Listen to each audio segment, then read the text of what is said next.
آج کی جو اسپیشل مجلس ہے اس کا عنوان ہے مرنے سے پہلے اے مسلمان کر لے اس پہ غور، کتابوں کا خدا اور ہے بابوں کا خدا اور۔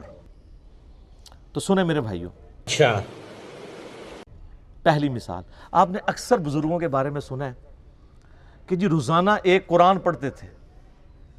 کوئی آگے جاتا ہے وہ کہتا ہے جی رات کو کھڑے ہوتے تھے، ایک ٹانگ پہ ایک قرآن پڑھتے تھے، دوسری ٹانگ پہ کھڑے ہو کے دوسرا قرآن۔ جس نے تھوڑی لمبی چھوڑنی ہوتی ہے وہ کہتے ہیں جی 3 قرآن روز کے۔ 8 قرآن والا ورژن بھی ہے۔ سر فضائل اعمال اٹھائیں، یہ میں یعنی کوئی زبانی کلامی باتیں نہیں کر رہا ہوں، یہ وہ ٹیکسٹ بک ہے جس کے بارے میں دعویٰ کیا جاتا ہے قرآن کے بعد سب سے زیادہ دنیا میں پڑھی جانے والی کتاب ہے فضائل اعمال۔ میں تبلیغی جماعت سے بڑی محبت کرتا ہوں، آپ کو پتہ ہے، جہاں پہ علمی اختلاف ہے میں ضرور ریکارڈ کرواؤں گا۔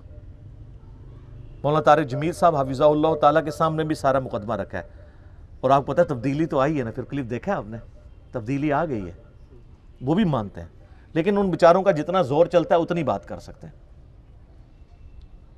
تو یہ فضائل اعمال میں لکھا ہوا ہے میرے بھائی کہ ایک بزرگ تھے روزانہ ایک قرآن پڑھتے تھے، ایک اور بزرگ کا لکھا ساتھ کہ وہ 3 قرآن روزانہ پڑھتے تھے، پھر آگے کہتے ہیں 8 قرآن بھی روزانہ پڑھتے تھے، اور پھر لکھا کہ امام ابو حنیفہ رحمہ اللہ تعالی رمضان شریف میں 61 قرآن پڑھتے تھے۔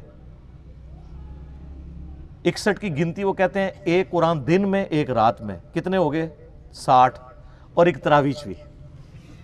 ارے باپ رے، یہ تو دھوتی کھول رہا ہے۔ چلو بھائی، ہاں جی، ایک 8 تھا، پھر تاک کرنا تھا نا انہوں نے۔ اب یہ لانا بات ہے جب 29 روزے ہوتے ہوں گے پھر کیا کرتے ہوں گے؟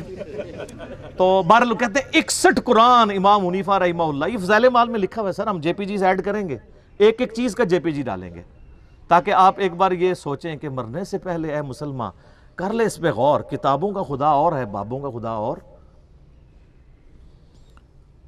یہ بابوں کا تعارف ہے قرآن کے حوالے سے، اور ایک کتابوں کا تعارف ہے۔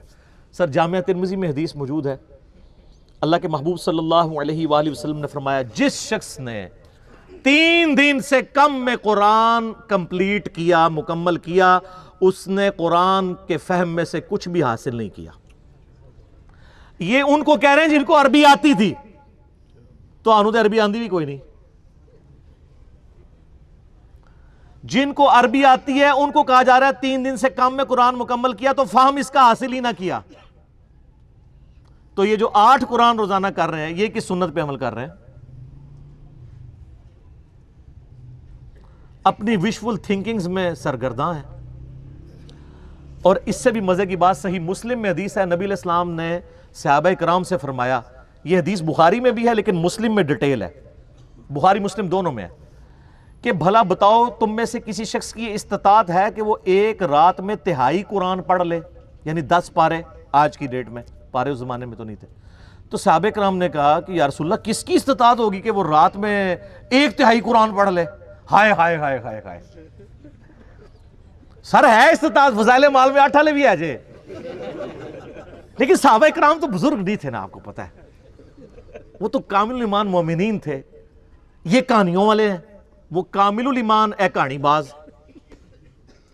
تو صحابہ نے کہا یا رسول اللہ کسی کی استطاعت نہیں، تو آپ نے فرمایا کہ سورۃ الاخلاص پڑھ لو، یہ 1/3 قرآن کے برابر ہے، 1/3 قرآن کے برابر ہے۔ اپنے نظریات کے اعتبار سے بھی، کیونکہ قرآن حکیم کا 1/3 عقیدہ توحید ہے، اور چونکہ سورہ اخلاص توحید کی جڑ ہے، اس اعتبار سے بھی تعلیمات میں بھی یہ 1/3 ہے قرآن کا، اور فضیلت میں بھی۔ اچھا اگر یہ کہتے ہیں نا کہ ہمارے بزرگ جو 8 قرآن پڑھتے تھے وہ 24 بار پڑھتے سن سورہ اخلاص، پھر تو ٹھیک ہے، 8 × 3 = 24 ٹائمز اگر سورہ اخلاص کوئی پڑھ لے اور 8 قرآن روزانہ کے، اگر یہ کہتے ہیں پھر تو ٹھیک ہے، لیکن آپ کو بھی پتا ہے کہ انہوں نے یہ نہیں کہا ہوا۔